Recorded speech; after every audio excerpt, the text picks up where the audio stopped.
तो hello everyone. कल हमने नीड फॉर मेजरमेंट का टॉपिक पढ़ा था और आज हम स्टैंडर्ड यूनिट के बारे में बात करेंगे। तो आखिरकार ये स्टैंडर्ड यूनिट होता क्या है, चलिए जानते हैं।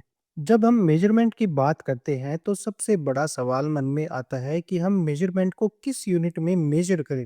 इसीलिए हमें एक स्टैंडर्ड यूनिट की आवश्यकता होती है। स्टैंडर्ड यूनिट का मतलब होता है एक well defined, fixed and internationally accepted standard quantity, यानी ऐसी यूनिट जो हर जगह सेम हो और जिसकी वैल्यू चेंज ना हो। इसका मतलब ये है कि दुनिया में कहीं भी अगर हम लेंथ मेजर करेंगे और उसे मीटर में लिखें तो उसका मतलब हर जगह सेम ही रहेगा। एक स्टैंडर्ड यूनिट उसी प्रकार की फिजिकल क्वांटिटी को मेजर करने के लिए चुनी जाती है, जैसे कि लेंथ के लिए मीटर, मास के लिए किलोग्राम, टाइम के लिए सेकंड यूज किया जाता है।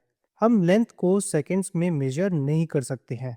जब हम कहते हैं कि किसी फिजिकल क्वांटिटी की कोई वैल्यू है जब हम कहते हैं कि किसी फिजिकल क्वांटिटी की कोई वैल्यू है, तो उसका मतलब होता है कि वो क्वांटिटी उस यूनिट में कितनी बार मल्टीपल है। जैसे अगर हम कहते हैं कि मान लीजिए एक रस्सी 5 मीटर लंबी है, तो उसका मतलब होता है कि वो रस्सी एक स्टैंडर्ड मीटर की 5 गुना लेंथ के बराबर है। इसीलिए स्टैंडर्ड यूनिट मेजरमेंट को यूनिफॉर्म और मीनिंगफुल बनाती है।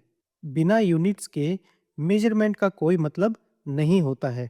जैसे मान लीजिए कोई कहता है कि रस्सी की लंबाई 10 है, तो इसका क्या मतलब होता है? कुछ समझ नहीं आता कि वह रस्सी कितनी लंबी है। लेकिन अगर वही इस 10 के साथ मीटर बोला जाए तो समझ आ जाता है कि लंबाई 10 मीटर है। इसीलिए एक यूनिट का इस्तेमाल किया जाता है मेजरमेंट्स को नंबर में लिखने के लिए।